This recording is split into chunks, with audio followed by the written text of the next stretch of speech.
सतमार्ग से भ्रष्ट हो जाते। कैसे पाएंगे भागवतिक विभूतियों को?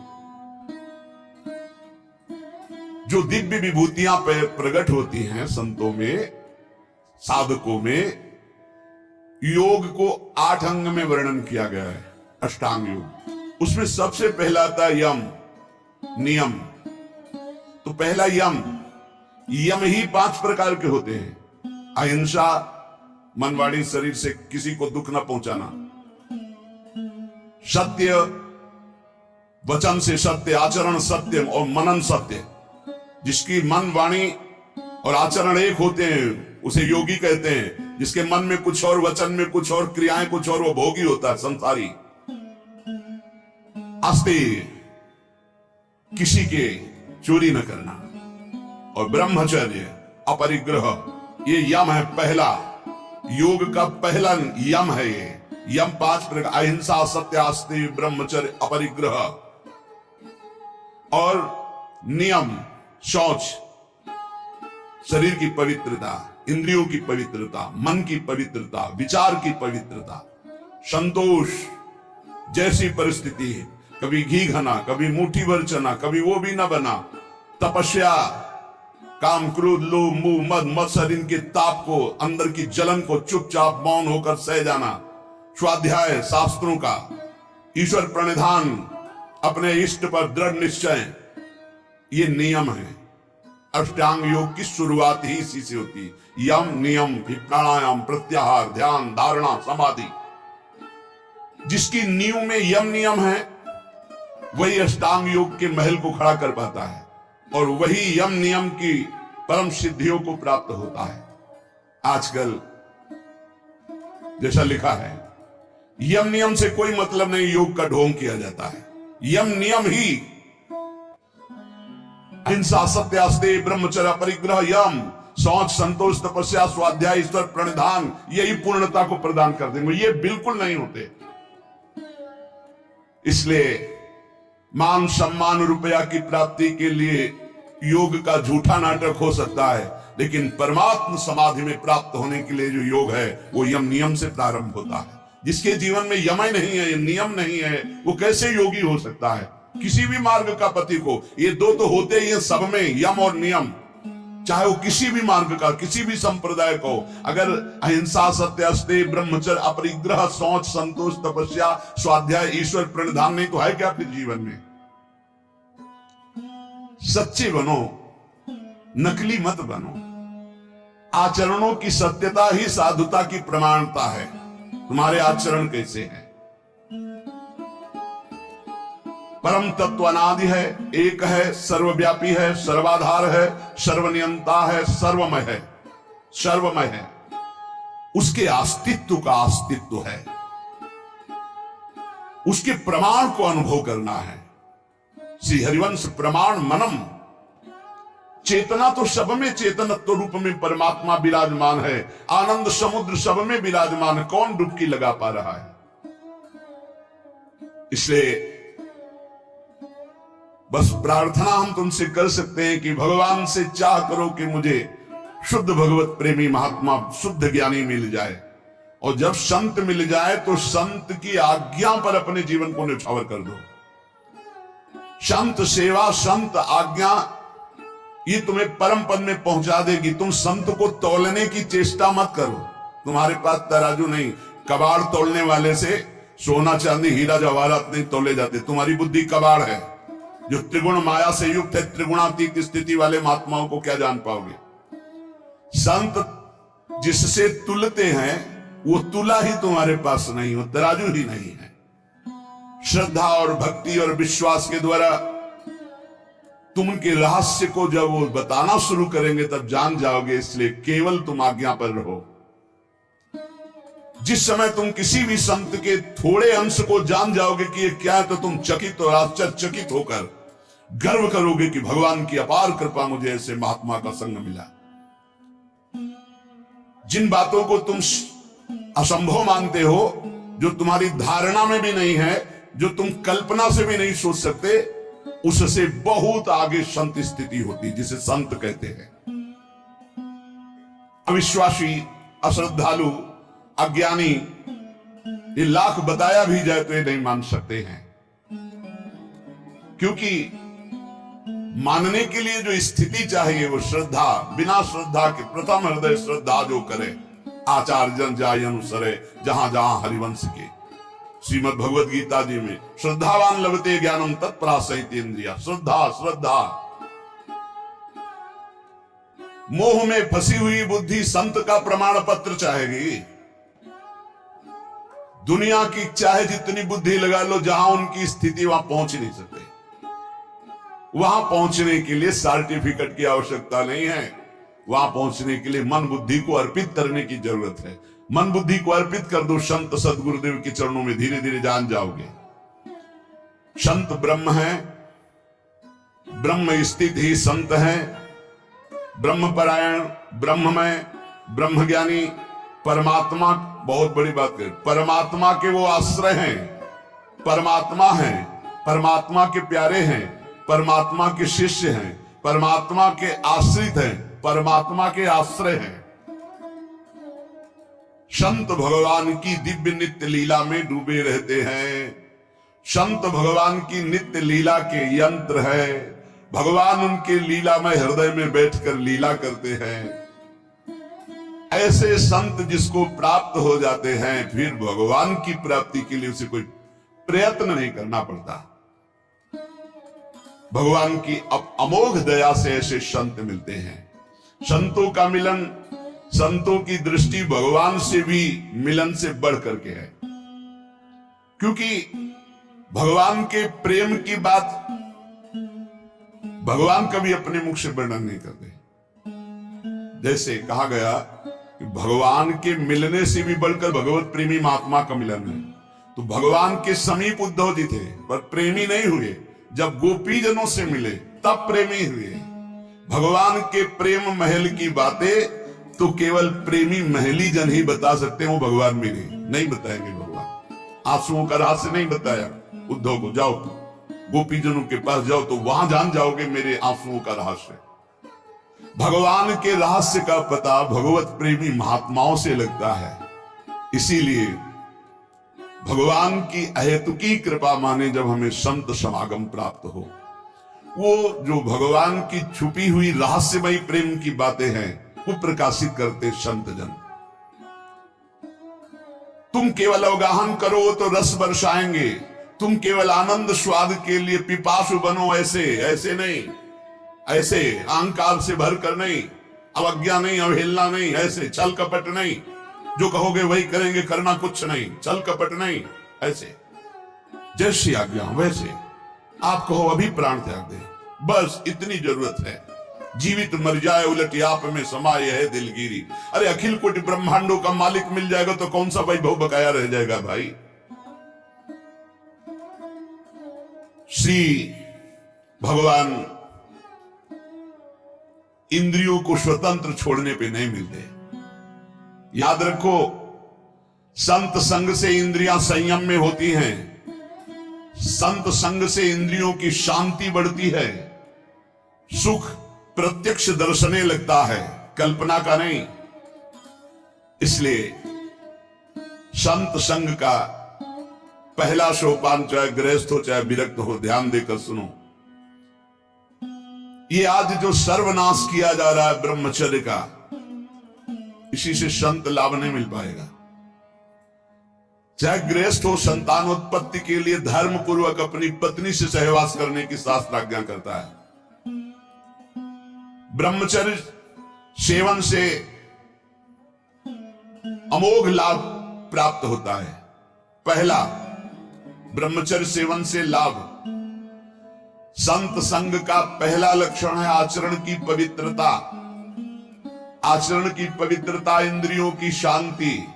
इंद्रियों की शांति अर्थात ब्रह्मचर्य, प्रत्येक इंद्रिय का ब्रह्मचर्य। ब्रह्मचर्य से तत्काल प्रभाव बढ़ता है। क्या? स्मरण शक्ति। बहुत ध्यान देने की बात है। अगर आपको भगवत स्मृति में डूबना है तो आपको ब्रह्मचर्य का पोषण करना पड़ेगा, चाहे जो हो। इसके बिना स्मरण शक्ति आपकी काम नहीं करेगी। स्मरण शक्ति बहुत प्रवीण एक बार जो सुन लिया उसका सैकड़ों बार मनन हुआ, मनन होकर उसके आगे धारणा शक्ति। जो ब्रह्मचारी नहीं, स्मरण शक्ति नहीं होगी, धारण करने की शक्ति नहीं होगी, खोखला जीवन हो जाता है। स्मरण शक्ति, धारणा शक्ति और संकल्प शक्ति, इतने बजे जगना है, इतना करना है, ऐसे चलना है, सब होगा। और जब ब्रह्मचर्य नहीं तो चाहे 1000 बार संकल्प करो, तुम्हारे काम में नहीं आएगा। स्मरण शक्ति, धारणा शक्ति, संकल्प शक्ति, इच्छा शक्ति जिसे कहते, और उत्साह शक्ति और शरीर शक्ति, ये शक्तियां उसके अंदर प्रकाशित होती है जो ब्रह्मचर्य का पोषण करता है। स्मरण, धारण करना, जो संकल्प नियम ले उसका अक्षरशः पालन करना, और उत्साह बना रहना, और शरीर में स्फूर्ति रहना। ब्रह्मचर्य एक विलक्षण महाव्रत है। ब्रह्मचारी का सौंदर्य प्रस्फुटित होता है, एक नूर उसके चेहरे पे झलकता है जो ब्रह्मचर्य को धारण करता है। एक नवीन आकर्षण, बालवत चेहरा, एक आकर्षण होता है भागवती। और जिसका ब्रह्मचर्य पुष्ट होने लगता है उसके शरीर से सुगंध आने लगती है। सुगंध, जो भोगी पुरुष होता है पास से निकल जाए तो दुर्गंध निकलेगी, और जो ब्रह्मचारी होगा तो उसके शरीर में सौरभ होगी।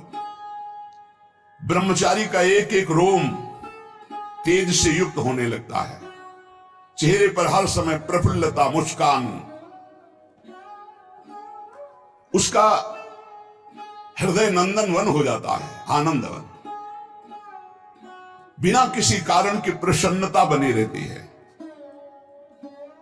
शरीर अगर किसी असाध्य रोग से युक्त है तो भी उसके विचार कभी रोगी नहीं हो सकते, विचार स्वस्थ रहता है। और जो ब्रह्मचर्य नष्ट करता है, स्मरण शक्ति नष्ट, धारणा शक्ति नष्ट, इच्छा शक्ति नष्ट, उत्साह नष्ट, शरीर शक्ति नष्ट, सिकुड़ा हुआ, खिन्न, देखने से ही लगेगा पता नहीं कितना बोझा लादे हुए बैठा है दिमाग में। पथ्यास्यायी व्यायामी स्त्री जितात्मा नरो न रोगी स्यात्। रोगी कौन नहीं है?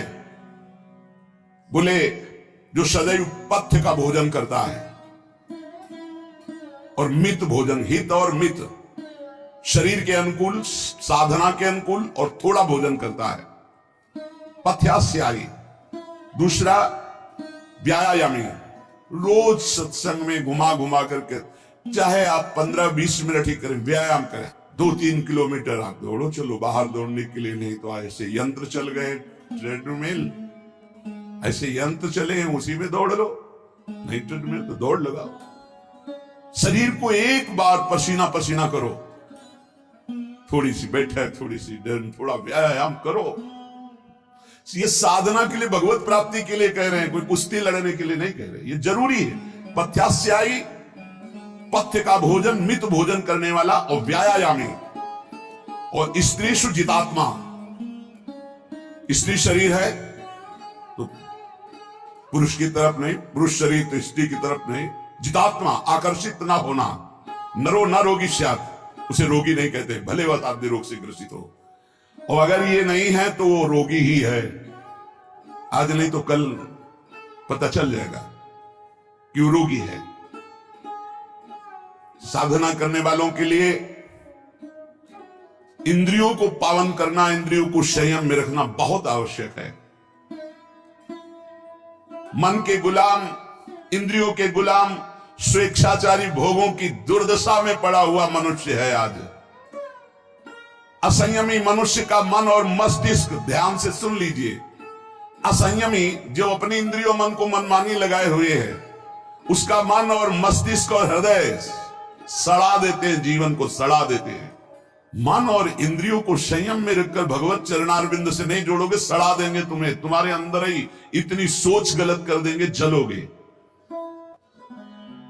जो ब्रह्मचर्यहीन है, मनमानी आचरण करता है, ध्यान से सुनो, पहला लक्षण अशांत, दूसरा कहीं मन न लगना, अस्थिर चित्त, तीसरा अस्वस्थ, चौथा मलिन स्वभाव, हीन स्वभाव, किसी भी कार्य को कह दो सबसे पहले ना, उत्साहहीन, हर कार्य के लिए बोझा मानना, ना कर देना, सदा के लिए भय का डेरा पड़ जाना अंदर।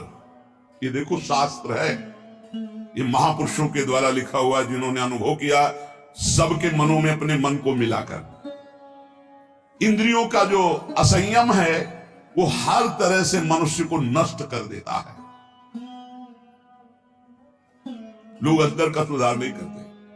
जहां जहां असंयम है वहां वहां अशांति है, दुख है, बेविचार है, संयम विहीन जीवन, शुष्क उदासहीन पशुवत जीवन है। पूर्ण ब्रह्मचर्य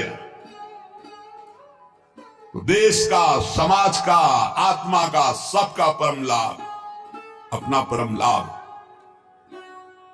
चाहे गृहस्थ हो चाहे विरक्त, जरूरी है अपनी शक्ति को नष्ट करना, आवश्यकता के अनुसार धर्मयुक्त प्रयोग तो ठीक है। हम तो प्रणाम करते हैं उन गृहस्थों को जो गृहस्थ होते हुए ब्रह्मचर्य का नियम वृंदावन में लिए हुए और दूर दूर जगह देशों में रहते हैं और ब्रह्मचर्य का नियम लिए हुए। एक तो परिवार अमेरिका में है, आए हुए हैं कुछ समय से, भी हम वृंदावन में सत्संग में भी होंगे। सब सुविधा, अमेरिका जैसे देश में रहने सब सुविधाएं, बड़े ही सरल सात्विक वृत्ति से, और हितधाम में कसम खाई थी ब्रह्मचर्य की कि हम दोनों मिलकर के कसम खाते हैं कि आज के बाद ब्रह्मचर्य रहेंगे। कैसा जीवन! अपने तो कितने ऐसे परिवार हैं, हम तो उनको प्रणाम करते हैं जो एक साथ पति पत्नी रहकर संयम पूर्वक जीवन व्यतीत कर रहे हैं। बलिहारी भगवान की असीम कृपा है, जिसके संग का डर बना रहता उसी संग में रहकर दोनों निकल गए। कितनी बड़ी अहेतु की कृपा! यह है आश्चर्य, यह है आश्चर्य। रात दिन एक साथ रह रहे, फिर भी कसम खा के ब्रह्मचर्य रहे। कितनी अपार कृपा श्री जी की! कैसा मन कर देती है श्री जी। नहीं तो बहुत कठिन है, बहुत कठिन है। वही जानते हैं जो इस मार्ग में चलते हैं। जो आचरणहीन है, जिसका भोजन ठीक नहीं है, अब लाख बार कहा जाता है सतोगुण भोजन करो, सात्विक भोजन करो। बाजार का ये अमुक चीज आनी चाहिए। कितने ऐसे बाजार की पैकिंग की चीजें निकलते हैं जिसमें कीड़ा रेंगते हुए चलते हैं। आप फिर पता नहीं कौन सी बुद्धि लोगों में फैल रही है कि घर का दाल रोटी बना करके नहीं खाएंगे, बाजार का आना, ऑनलाइन आना चाहिए। ऑनलाइन हो जाओगे, हाँ ऑनलाइन में चले जाओगे। बहुत समझो, सावधान खान पान, नहीं तो ऑनलाइन में बुद्धि घूमेगी। श्री जी में चित्त लगाने के लिए थोड़ा ऑनलाइन से हटो, थोड़ा सा अपने चित्त को सुधारो। हम कह रहे हैं जबान में अगर सात्विक भोजन केवल जाएगा तो भजन में बहुत रुचि होगी, संयम से रह पाओगे।